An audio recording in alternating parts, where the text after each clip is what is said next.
नमस्कार प्रिय विद्यार्थियों, स्वागत है आपका वीकेएस फिजिक्स एकेडमी में। जैसा कि आप जानते हैं कि इलेक्ट्रॉनिक्स में यूनिट नंबर 2 रेक्टिफिकेशन हम पढ़ रहे हैं। उसके अंदर हमने दिष्ट कार्य को कंप्लीट कर लिया है और आज हम फिल्टर के बारे में अध्ययन करेंगे। इस वीडियो में हम ये देखेंगे कि फिल्टर है वो किसे कहते हैं, फिल्टर कितने प्रकार के होते हैं और फिल्टर काम कैसे करता है। तो जो 4 प्रकार के फिल्टर हैं उनको पढ़ने से पहले मैं आपको ये बताऊंगा कि फिल्टर का मेन कॉन्सेप्ट क्या है। अगर आपने इस वीडियो को अच्छे से देख लिया, कंप्लीट देख लिया, तो मैं ये चैलेंज करता हूं कि आने वाले जो 4 फिल्टर हैं उनको आप बिल्कुल अच्छे तरीके से समझ लेंगे। किसी भी प्रकार की आपको प्रॉब्लम नहीं आएगी, क्योंकि वो कैसे काम करेंगे ये सब कुछ मैं इसी वीडियो में आपको बता दूंगा और मेन कॉन्सेप्ट भी हम यहाँ पर इसका देखेंगे। तो वीडियो को लाइक, कमेंट और शेयर करना बिल्कुल भी ना भूलें। तो आइए शुरू करते हैं। फिल्टर क्या होते हैं? दिष्ट कार्य से प्राप्त वोल्टता में जो प्रत्यावर्ती घटक होते हैं उनको अलग करने की प्रक्रिया को कहते हैं स्मूथिंग कहते हैं, ठीक है। और स्मूथिंग करने वाले जो परिपथ होते हैं उन्हें कहते हैं फिल्टर, ठीक है। जो ये स्मूथिंग की प्रक्रिया करते हैं उन्हें फिल्टर कहते हैं।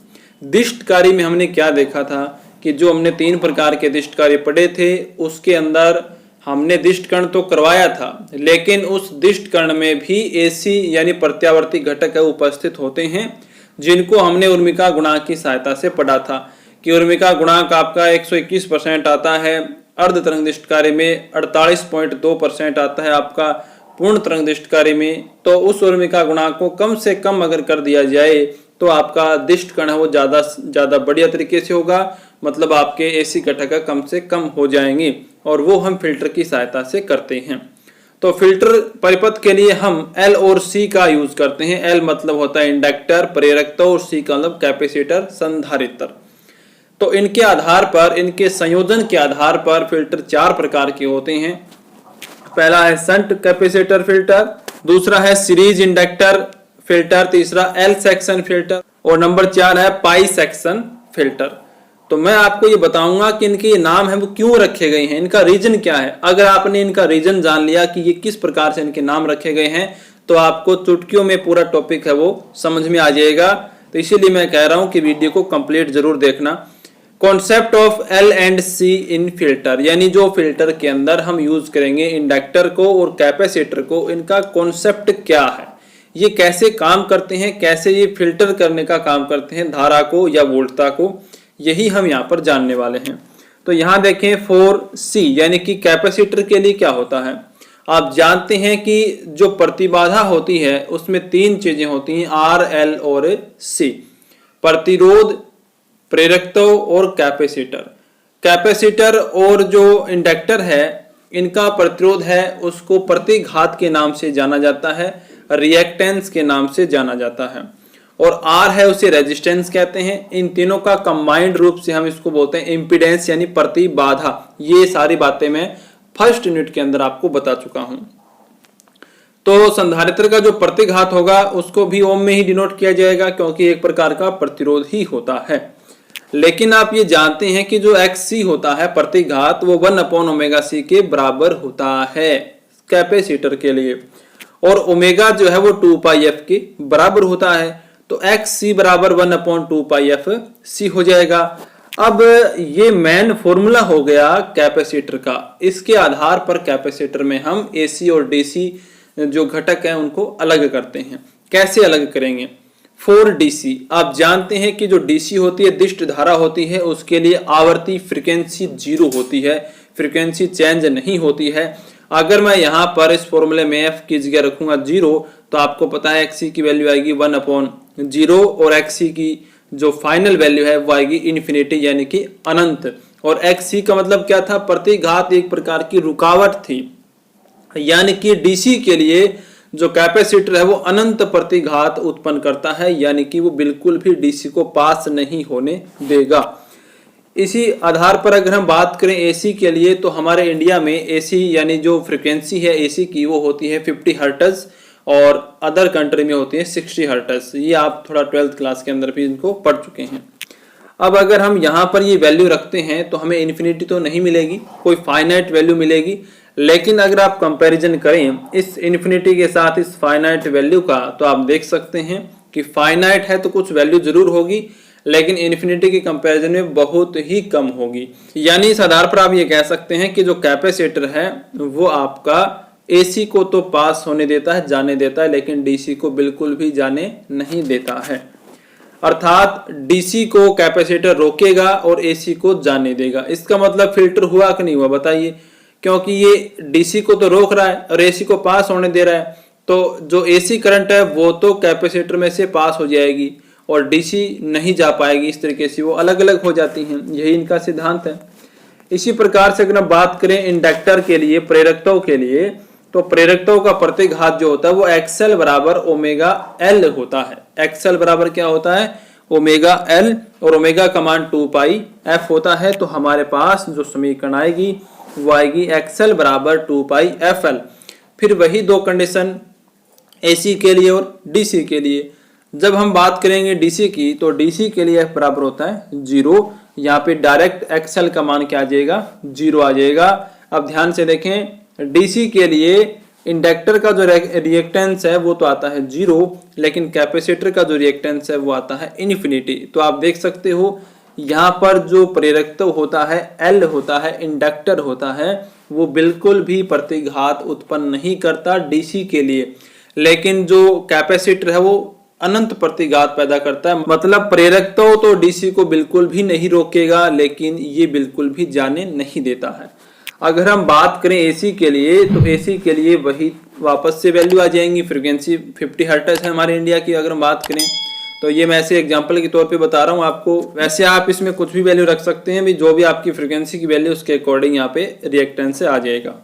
एक्सएल बराबर 2 पाई इंटू 50 इंटू एल, तो यहाँ पर भी एक फाइनाइट वैल्यू मिलेगी, लेकिन इस फाइनाइट में और इसमें डिफरेंस है। ये डिफरेंस क्या है कि यहाँ पर कंपैरिजन होगा इसके साथ और यहाँ पर कंपैरिजन होगा आपका इसके साथ। ये आया था आपका डीसी के लिए और ये आई है आपकी एसी के लिए। तो डीसी वाली इंडक्टर में रिएक्टेंस है वो तो है बिल्कुल 0 और ये है फाइनाइट, तो यहाँ पर ये तो मैक्सिमम है। इसका मतलब इंडक्टर जो है प्रेरकत्व है वो एसी को तो बिल्कुल भी जाने नहीं देता है, उसके लिए बहुत ज्यादा यानी एक फाइनाइट रेजिस्टेंस उत्पन्न करेगा, लेकिन डीसी के लिए बिल्कुल भी रिएक्टेंस वो उत्पन्न नहीं करता, प्रतिघात बिल्कुल भी नहीं लगाता है। इसका मतलब ये हुआ कि जब हम इंडक्टर को ऐड करेंगे तो वो डीसी को तो अपने अंदर से पास होने देगा और एसी को वो रोक लेता है। तो इस प्रकार से जो कैपेसिटर है वो डीसी को रोकता है, एसी को जाने देता है, और जो प्रेरकत्व है एल है वो डीसी को जाने देता है, एसी को रोक लेता है। अब इसी प्रॉपर्टी के आधार पर इनसे हम फिल्टर परिपथ बनाएंगे 4 प्रकार के। आइए समझते हैं वो 4 प्रकार के फिल्टर परिपथ है वो कैसे हैं। तो यहाँ पर आप देख सकते हैं, सबसे पहले मैंने आपको बताया था शंट कैपेसिटर फिल्टर। शंट का मतलब होता है पार्श्व पथ संधारित्र परिपथ फिल्टर, इसको बोलते हैं। और पार्श्व पथ का नाम जैसे नॉर्मल हम बोलते हैं बाईपास, ठीक है, बाईपास उपपथ भी इसको बोल दिया जाता है। यानी करंट को एक ऐसा पथ दे दिया जाएगा जो रेजिस्टेंस में से न प्रवाहित होकर कैपेसिटर में से प्रवाहित हो जाए।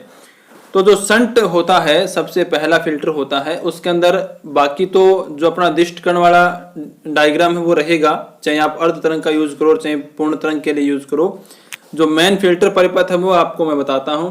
तो यहाँ पर आप देखें कि पार्श्व का मतलब क्या होता है, एक तरीके से समांतर क्रम में लगाया जाएगा। यहाँ पर जो रेजिस्टेंस है आर एल जो होता है लोड प्रतिरोध, उसके साथ कैपेसिटर को पार्श्व क्रम में यानी कि आपके समांतर क्रम में लगाया जाता है, इसीलिए इसका नाम ये रखा जाता है। ऐसा क्यों किया जाता है कि जब यहाँ पर दिष्ट कार्य से प्राप्त जो घटक आएंगे जिसमें एसी और डीसी दोनों होंगे, तो आपको तो आउटपुट में तो डीसी चाहिए थी, इसीलिए तो हम दिष्ट कर्ण कर रहे थे। तो यहाँ पर आउटपुट के रूप में आपको डीसी मिले, इसके लिए क्या जरूरी है, इसके लिए ये जरूरी है कि आपकी यहाँ पर तो डीसी आए एसी नहीं आए। तो यहाँ जब हमने इसको जोड़ दिया कैपेसिटर को, तो इसका काम क्या है, इससे प्रतिरोध इसका कम होता है। तो यहाँ पर करंट आएगी, तो करंट यहाँ पर डीसी तो ये पास होने देता नहीं है, तो यहाँ पर एसी इसमें से पास हो जाएगी, डीसी ये इधर चली जाएगी। तो इस तरीके से इनका फिल्टर हो जाता है। दूसरा जो होता है उसे बोलते हैं हम सीरीज इंडक्टर फिल्टर, यानी कि सीरीज श्रेणी क्रम में लगाया जाएगा इंडक्टर को। क्यों लगाया जाएगा भाई, ये इंडक्टर है, यहाँ पर देख सकते हो इसको रेजिस्टेंस के साथ RL के साथ श्रेणी क्रम में लगाया जाता है। क्यों? क्योंकि आपको याद रखना है कि लास्ट में आपको आउटपुट के रूप में DC चाहिए। और DC कब चाहिए? L क्या करता है? L है वो AC को जाने नहीं देता, DC को जाने देता है। तो यहाँ पर ये DC को पास कर देगा, AC को पास नहीं करेगा, इसलिए आउटपुट के रूप में आपको क्या मिलेगी? DC मिलेगी। तो ये इस तरीके से सीरीज और समांतर क्रम में लगाए जाते हैं। अब जो थर्ड था उसके अंदर अपना था 3 नंबर पे L सेक्शन फिल्टर होता है। अब इसमें क्या है, दोनों L और C है वो साथ में आ जाएंगे कंबाइंड रूप से, ठीक है। इसे LC फिल्टर भी बोल सकते हो एक तरीके से। अब इसमें ऐड कैसे होगा? आप जानते हो कि जो इंडक्टर है वो तो हमेशा जुड़ेगा श्रेणी में, और जो कैपेसिटर है वो जुड़ेगा आपका समांतर क्रम में, इस तरीके से। तो ये जो स्ट्रक्चर आपको दिखाई दे रही है, ये आपकी स्ट्रक्चर देख सकते हो, ये एक उल्टे L के टाइप की है, इसलिए इसको L नाम दिया गया है। लेकिन जब आप लास्ट वाले की बात करते हैं पाई सेक्शन फिल्टर की, तो पाई सेक्शन में क्या होता है, 2 कैपेसिटेंस ऐसे जोड़ दिए जाते हैं एक पाई की आकृति में, और यहाँ पर श्रेणी में एक इंडक्टर जुड़ा होता है L, यहाँ पर होते हैं 2 C। तो ये जो स्ट्रक्चर आपको दिखाई दे रही है ये आपको एक पाई की स्ट्रक्चर की तरह है, इसलिए इसका नाम है पाई सेक्शन फिल्टर परिपथ।